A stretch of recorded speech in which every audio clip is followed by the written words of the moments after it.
Telugu Desam party ఆఫీసులో auto కార్మిక సోదరులు ఈరోజు తెలుగుదేశం పార్టీలో చేరటం జరిగింది. ఈరోజు బాలాజీ గారి యొక్క ఆధ్వర్యంలో ఈరోజు వెంకయ్య, ప్రసన్న కుమారు, చంద్ర, వెంకటేశ్వర్లు, సంతోష్ వారి నాయకత్వంలో ఈరోజు ఆటో కార్మికులు తెలుగుదేశం పార్టీలో చేరారు. వాళ్ళందరినీ ఈరోజు కండువా కప్పి అందరినీ ఆహ్వానించడం జరిగింది. మీకు అందరికీ తెలిసిందే, ఈరోజు రాష్ట్రంలో ఆటో కార్మికులు అంటే ఆటోలు నడిపే ఆటో డ్రైవర్స్ వాళ్ళు పడే ఇబ్బందులు, వాళ్ళకి 10,000 ఈ చేత్తో ఇచ్చి 50,000 ఈ చేత్తో లాగేస్తున్నారు అంటున్నారు. ఇచ్చేది 10, లాక్కునేది 50. ఇది చాలా అన్యాయం. ఎందుకంటే నేను డోర్ టు డోర్ తిరిగినప్పుడు ఎంతోమంది ఆటో నాయకులను కలిశాను, ఆటో డ్రైవర్ని. వాళ్ళతో మాట్లాడటం జరిగింది. వాళ్ళు చెప్పేది ఒకటే, సార్ 10,000 ఇస్తున్నారు, అది సంవత్సరానికి 10,000, నెలకి మాకు ఖర్చులు ఎంత పెరిగినాయి, కరెంటు బిల్లు ఎంత పెరిగింది,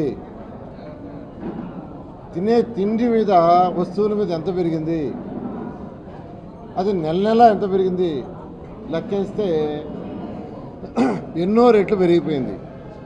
తర్వాత రకరకాల ఫైన్లు, 1, 2 కాదు, రకరకాల ఫైన్లతో గుంజేశారు. ఇచ్చినట్టు గుంజేశారు. ఇవ్వటం ఎందుకు, గుంజేసుకోవటం ఎందుకు? ఇదేం ప్రభుత్వం సార్, ఇదేం ప్రభుత్వం, ఇదేం పరిపాలన? ఇది ఈరోజు టౌన్లో ఆటో డ్రైవర్లు చెప్తున్న విషయాలు. ఎందుకంటే మీ అందరికీ తెలుసు, రేట్లు అధికంగా పెరిగినాయి. కరెంటు తీసుకుంటే 200 కట్టేవాళ్ళు ఈరోజు 500, 600 కడుతున్నారు. వాళ్ళు వదిలేస్తుండొచ్చు. పేదలు, నిరుపేదలకి ఆ ఇళ్ళకి కరెంటు వదిలేస్తుండొచ్చు, ఇలాంటి వాళ్ళు రేట్లు పెంచబడలే. 5 సంవత్సరాలు తెలుగుదేశం పరిపాలనలో ఒక్కసారి కూడా కరెంటు పెంచలా. 5 సంవత్సరాలు తెలుగుదేశం పరిపాలన 2014 నుంచి 19లో ఒక్కసారి కూడా కరెంటు బిల్లు పెంచలా. కానీ నాయకుడు పెంచేశాడు. ఎన్నిసార్లు పెంచాడో తెలీదు. అది పరిపాలన కాదు. చంద్రబాబు నాయుడు గారు పరిపాలన దక్షుడు. అతను ఒకటే ఆలోచించాడు, విండ్ ఎనర్జీని ఎంకరేజ్ చేశాడు, సోలార్ ఎనర్జీని ఎంకరేజ్ చేశాడు.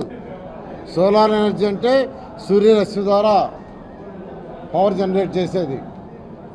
విండ్ అంటే గాలి ద్వారా. ఎందుకంటే దానికి తక్కువ ఖర్చు అవుతుంది.